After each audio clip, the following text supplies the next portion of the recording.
como e onde começámos a falar? Que sons iniciais foram ditos e ouvidos numa gruta, ainda na savana africana, à volta da fogueira tribal, ou numa caçada ao mamute? O mistério permanecerá para sempre sem respostas. A certeza absoluta é que a linguagem permitiu que as primordiais comunidades da nossa espécie se coordenassem, melhorassem a cooperação e compartilhassem informações de maneira mais eficiente. Através da linguagem, os nossos ancestrais foram capazes de transmitir conhecimentos, expressar emoções, juntar esforços, formar relações sociais mais complexas e ser principalmente mais humanos. Hoje, tudo isso continua a ser a palavra de ordem. Olá, eu sou a Mariana e hoje vamos falar sobre linguagem humana.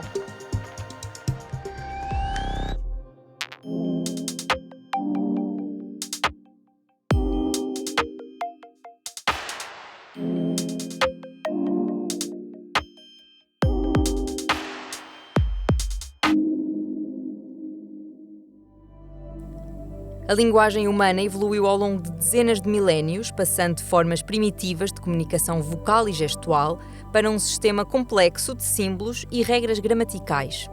Hoje, a linguagem abrange uma variedade de idiomas e dialetos que desempenham um papel crucial na comunicação e expressão humana. Com o avanço da tecnologia, a linguagem também se adaptou e tornou-se uma parte fundamental das novas e emergentes tecnologias de informação e comunicação, continuando a moldar e a refletir a sociedade contemporânea. A terapeuta da fala, Margarida Ramalho, desvenda aquela que é uma das características mais importantes do que é ser realmente humano, a linguagem, e como é que ela nos tem catapultado para patamares tecnológicos inimagináveis até há uns anos. A linguagem é uma faculdade humana e é algo que nos permite comunicar e que o ser humano utiliza, é a capacidade que nos permite comunicar através de um código, que podem ser, na verdade, vários códigos, através de um sistema que, no caso da linguagem humana, é a linguagem oral, as línguas. Nós falamos português, partilhamos o código do português, outra língua partilha esse código. No entanto, cada vez mais falamos de outro tipo de linguagens, não é? Que, na verdade, têm uma acessão diferente da linguagem humana, mas que partilham algumas características semelhantes, em que quem é entendido por outro e, portanto, permite aqui, de alguma forma, este processo comunicativo. A linguagem é importantíssima, não é? O desenvolvimento da linguagem é a linguagem que nos permite comunicar, é a linguagem que nos permite dar conta de como nos estamos a sentir, comunicar sentimentos, partilhar emoções, e nós vemos exatamente isso, que hoje em dia, quando as crianças não têm ou têm alguma dificuldade na linguagem, muitas vezes têm alterações de comportamento e, portanto, uma alteração na linguagem pode, em última instância, levar a alterações de comportamento, a questões de somatização, de interação e outros problemas, nomeadamente de saúde mental, é essa a verdade. A utilização da internet foi algo que veio trazer ao estudo da linguagem, ao estudo da patologia da linguagem, um impacto enorme, porque quer pela partilha de ciência, quer pelo acesso que nós temos, por exemplo, a software e dispositivos que não tínhamos há uns anos atrás. E, acima de tudo, temos de estar conscientes do impacto que a tecnologia tem, que tem um impacto positivo, e temos também a avaliar o uso da tecnologia, particularmente quando falamos de pessoas com algum tipo de perturbação.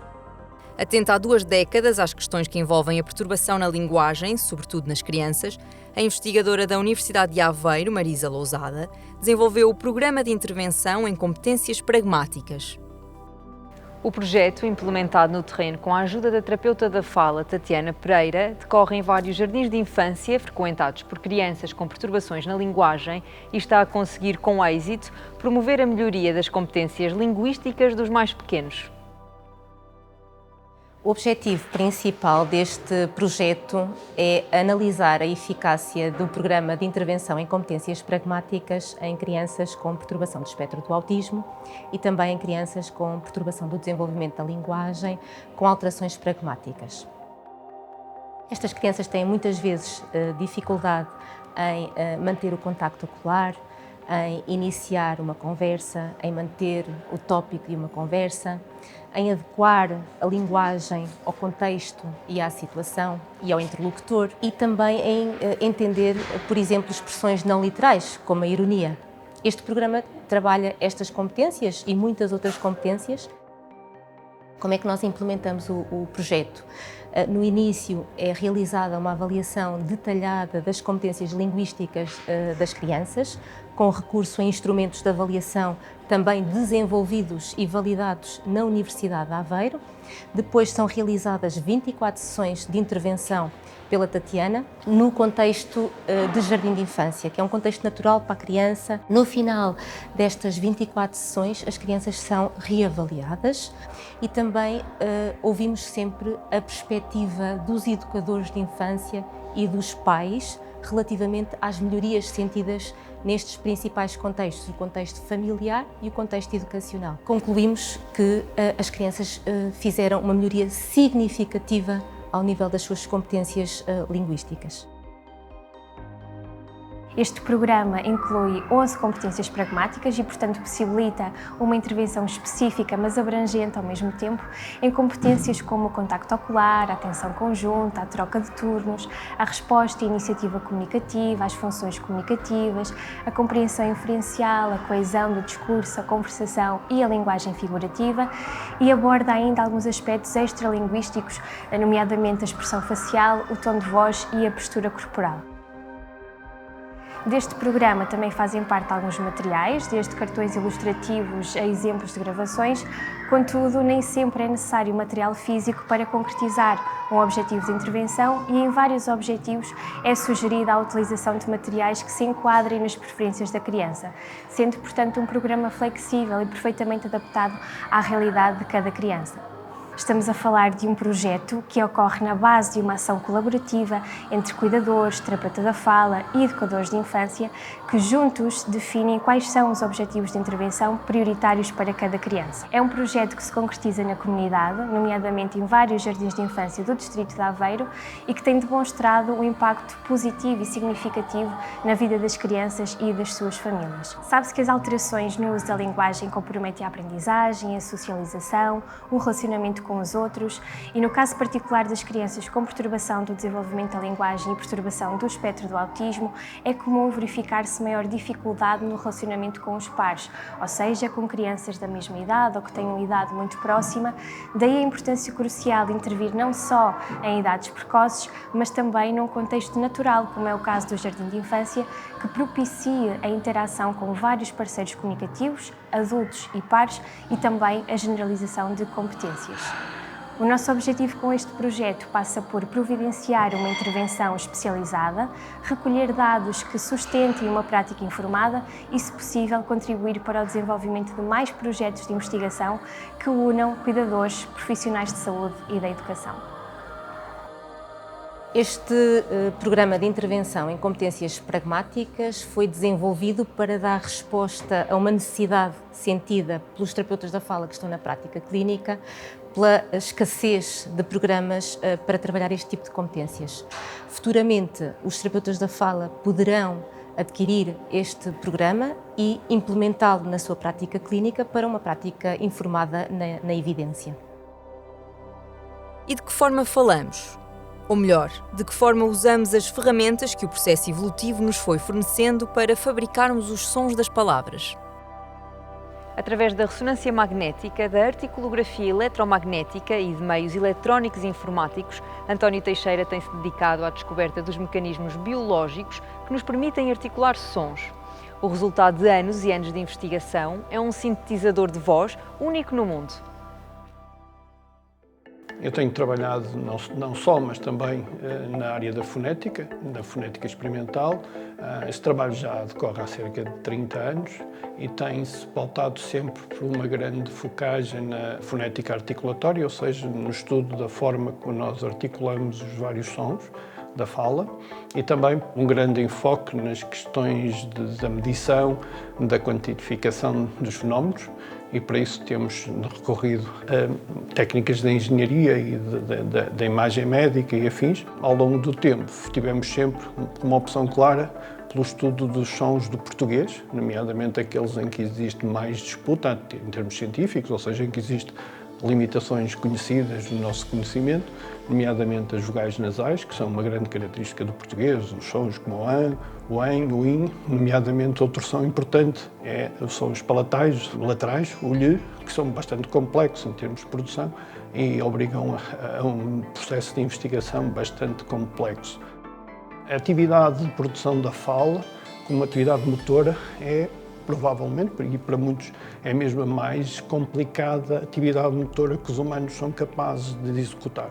E por isso ganhar informação sobre como é que ela funciona dará também aso a novos conhecimentos que podem mesmo ser úteis noutras áreas. E por isso é que temos optado por desenvolver ao longo do tempo estudos que utilizam sistematicamente tecnologia de diversas áreas, nomeadamente da parte da aquisição de informação sobre a evolução dos órgãos, como a língua e o velo e outros que envolvem a criação de sons, que estão internos e que são difíceis de medir, e que nós recorremos a tecnologias como a ressonância magnética. Por outro lado, também temos recorrido a conhecimentos que são comuns na área da eletrónica e da informática, como o processamento de imagem, o processamento de sinal, para extrair informação das imagens que recolhemos da ressonância magnética, para conseguir extrair os contornos da língua, por exemplo, e conseguirmos saber como é que de facto os sons de português são produzidos. O grande resultado do grupo, e que demorou alguns anos a conseguir, foi a criação do primeiro sintetizador de base articulatória para a língua portuguesa. Basicamente é um sistema que é capaz de converter uma entrada que são palavras e converter, digamos, a grafia, os vários símbolos que nós conseguimos escrever e que constituem a palavra, em sons. E faz isso à custa de várias fases. Uma primeira fase, basicamente, tem que descrever em termos da posição da língua, do maxilar, do funcionamento das cordas vocais, cada um dos sons, e depois tem que ser capaz de, simulando os fenómenos físicos da propagação, da passagem do ar pelo tubo acústico que é constituído entre as cordas vocais, que todos nós conhecemos, especialmente nos homens, que é na zona que aparece visível a chamada maçã de Adão, até aos lábios, e basicamente nós, ao alterarmos a posição da língua e os lábios e o maxilar, conseguimos produzir diferentes sons. Modelando, digamos, essas diferenças de volume ao longo do tempo, e simulando os fenómenos físicos, somos capazes de gerar ação. O grande resultado que conseguimos, que obrigou um grande investimento em termos da descrição dos sons do português e questões mais tecnológicas, é, digamos, um sistema capaz de fazer isso. É um dos poucos sistemas que existem a nível mundial que é capaz de converter texto para fala. Tem também sofrido algumas evoluções para além de fala, ser capaz de também produzir as expressões faciais que resultam de quando estamos a falar, porque falar, digamos, um A com os lábios abertos, a boca aberta, é diferente de um U, em que temos, digamos, uma configuração muito mais fechada dos lábios. E esse é o nosso principal resultado.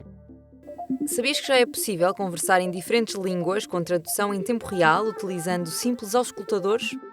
Os avanços tecnológicos nas tecnologias de processamento de voz, impulsionadas pela inteligência artificial, combinados com auscultadores sem fios, estão a permitir o aparecimento de vários produtos dessa natureza.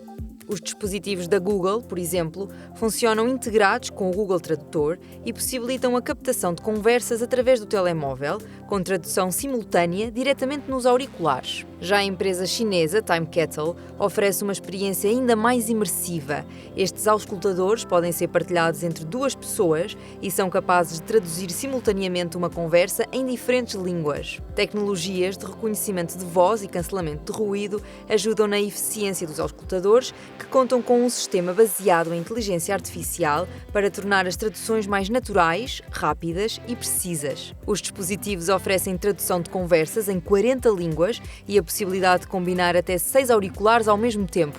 Esta tecnologia já está a ser utilizada nos Estados Unidos, em escolas, com alunos que não falam inglês, e também em consultórios médicos na China.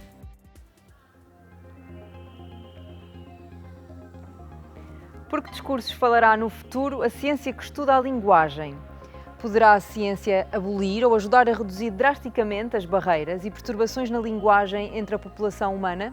Margarida Ramalho está otimista.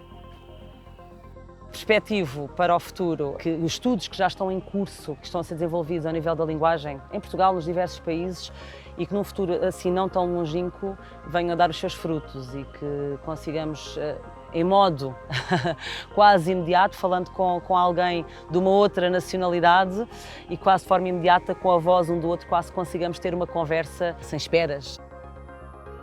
A nível de patologia, vejo realmente que nós consigamos e que a tecnologia nos permita, de alguma forma, antecipar algumas doenças e, portanto, acho que daqui a uns anos, provavelmente, há algumas perturbações que eu tenho a esperança que deixem de existir. Eu imagino que num futuro próximo seja algo que, à semelhança das próteses auditivas, que também há uns anos atrás eram muito grandes, muito exuberantes e que têm vindo a reduzir, e seja algo que, no contacto com outra pessoa, seja algo que também tende a desaparecer. A língua é algo que é mutável e que muda no nosso dia-a-dia, que nós ajustamos o nosso registro de comunicação, mais formal, menos formal, em função do interlocutor que temos à frente. E, portanto, é algo que na nossa vivência social nós estamos sempre a ajustar. E esta cultura da globalidade que vivemos veio trazer também isto, não é? A gramática normativa, aquilo que rege o uso da língua num contexto formal, num contexto é o que está nos livros e que deve ser veiculado ou não, mas existem outros registros. Se vamos para os Açores, provavelmente não entendemos logo, precisamos nos habituar ao código, mas a partir do momento em que quebramos o código, nós conseguimos comunicar. Nós temos esta faculdade de quebrar o código. Nascemos preparados para isso. É uma faculdade que é exclusiva do ser humano. Através da linguagem, vivemos as maiores histórias de amor. Através da linguagem, se levantaram as mais terríveis guerras. Através da linguagem, descobrimos e partilhamos o mundo. Pela linguagem, vamos descobrindo o universo. Pela linguagem, será que vamos um dia compreender quem possa viver noutro planeta, a anos-luz da caverna terrestre, onde há milhares de gerações o primeiro som foi emitido? Por hoje é tudo, até ao próximo programa e não se esqueçam que a ciência não tem limites.